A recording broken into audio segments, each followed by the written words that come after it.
Hi my dear viewers, welcome to my channel. Good morning সকলোকে। আজি মাৰ ঘৰৰ পৰাই ব্লগটো আৰম্ভ কৰিছোঁ, তেন্তে চাই থাকিব। এতিয়া বনাই আছোঁ গাখীৰ দিয়া চাহ।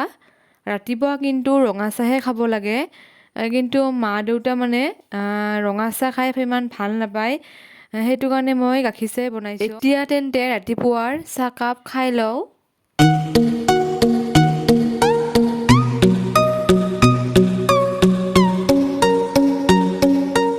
ৰাতিপুৱা চাহকাপ খাই উঠিলোঁ। এতিয়া আহিছোঁ পিছফালে। এয়া দেখিছেনে, দেউতাই ওলকবি, বন্ধাকবি আৰু ফুলকবি ৰুইছে। আমাৰ প্ৰতি বছৰে এনেদৰে ৰুই খায়। দেউতাই মানে বজাৰৰ পৰা কিনি আনি নাখায়। আজিকালি যিহেতু শাক পাচলিবিলাক প্ৰচুৰ পৰিমাণে সাৰ প্ৰয়োগ কৰা হয়, আপোনালোকেও পাৰিলে এনেদৰে ৰুই খাব। এয়া আমাৰ ঘৰৰে মালভোগ কল। এয়া চাওক কি ধুনীয়াকৈ পকিছে। এতিয়া খোৱাহে কথা আৰু।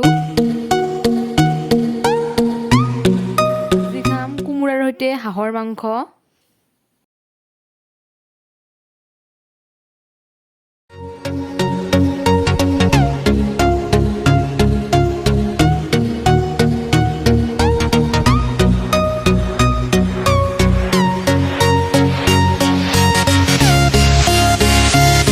এয়া মাংসখিনি কটা হৈ গৈছে, দেউতাই কাটিলে।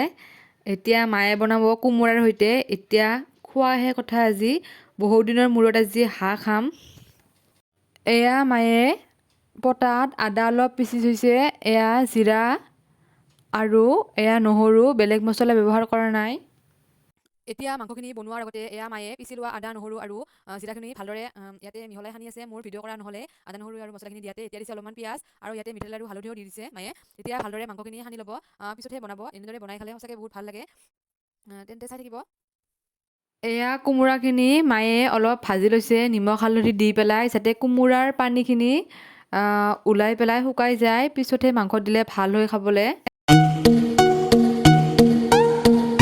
এয়া মাংসখিনি মায়ে জুহালত বনাই আছে।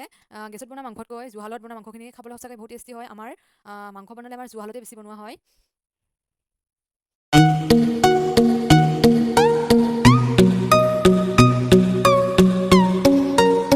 এয়া চাওক, মাংসখিনিৰ পৰা ধুনীয়াকৈ তেলখিনি ওলাই গৈছে। এয়া দেখিছেনে? এতিয়া অলপ কোমোৰা আৰু মাংসখিনি সিজিবৰ কাৰণে এতিয়া অলপ পানী দিয়া হৈছে।